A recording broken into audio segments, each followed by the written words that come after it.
Oh my God. This is what peak truly is. By the way, this video is going to have major spoilers, so if you haven't watched the finale of Stranger Things, click off right now because I'm telling you, I'm about to start glazing the show. I honestly couldn't think of a better way for them to end this show the way they did without making every fan just angry. Now, I already warned you about spoilers and I'm not going to do it again. So, you know what? Now we're going to go over the best moments from the finale.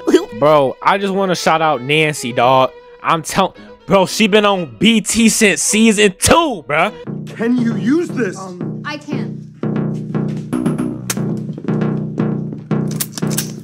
After this clip right here, it was fucking solidified in stone that she was built like that, bruh. You telling me every other man in that scene started wussing out and she the only one that grabbed the blick? Bro, I knew from that day on where she was gonna be that one. And I can tell you, I wasn't wrong. Because that aura carried over to the finale. You telling me she looked death in the eye, start blinking it down, she ain't even falter? I mean, she did falter at the end because she almost died, but you know, you get my point. And she ain't even have nothing to worry about for real because she know her had her back. And oh my God, Millie Bobby Brown, the woman that you are. Good Lord, you ain't never seen a woman look so fine and give BTA at the same time. That's a bar.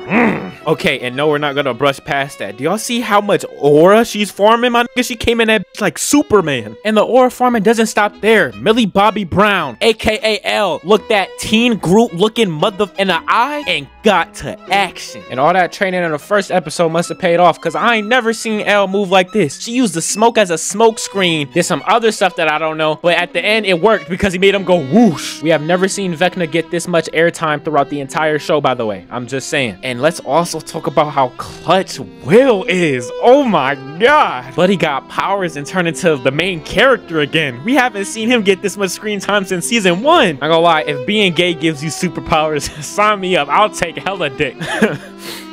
My bad. When this frame came on my screen, pause. When I saw this happen and I saw him on the fucking stake stabbed in the chest, I screamed and roared out of joy. This dude, Mr. Whatsit, needed to go. He was kidnapping kids and not for the right reasons. He was literally stuffing their mouth. I know that sounds bad, but that's literally what he was doing. And seeing Joyce get the last hit on him when he was itching for his life. Oh my God, Joyce, you needed that. He took your husband and almost took your son too. Better chop his head off. You see how everyone's happy that Vecna's dead? You know, finally the big bad guy's done. There was 40 minutes left in the episode. We were nowhere near done. You know, there's military trucks waiting for them and they don't even know it. And this woman keeps popping up on my screen.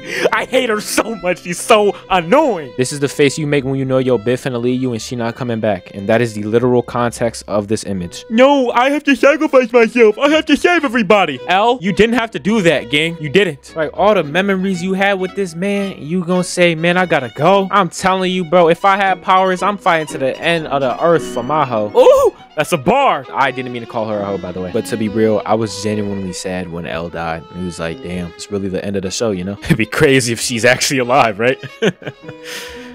Robin's doing her podcast, you know, doing her thing. And we have, you know, Dustin's bestie being a baseball coach. And then we... Oh, damn. God damn. Hold on. Now, I would never tear another brother down, you know? I love my fellow brothers, my fellow Negroes, but that should be me! Top 10 moments actors weren't acting, by the way. Just saying. This is a face of a man that knows that his bid never coming back.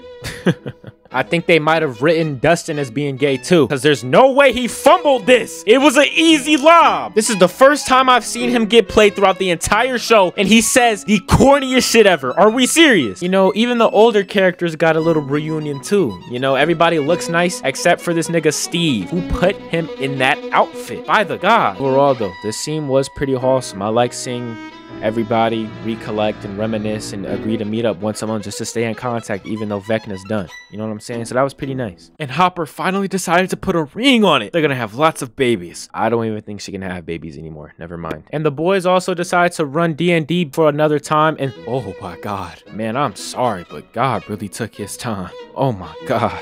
Moving on. But yeah, then we get possible futures as the game ended. You know, Mike decides to make some theories and he has a theory that Elle might be alive. Maybe she is. Woo. Maybe she won't. She white. She might be alive. We don't know. I hope she is. But then we get a possible sequel teaser because we see the kids playing in the basement kind of like they did. I hope they don't make a sequel. I don't think it's going to be just as good. There's going to be nothing to talk about because Vecna's dead. Overall, this is genuinely my favorite Netflix show of all time. I think all of you should give it a watch immediately, right now. You don't have a choice, bro. But yeah, I'm gonna end the YouTube video here. I hope you liked it. Subscribe, please.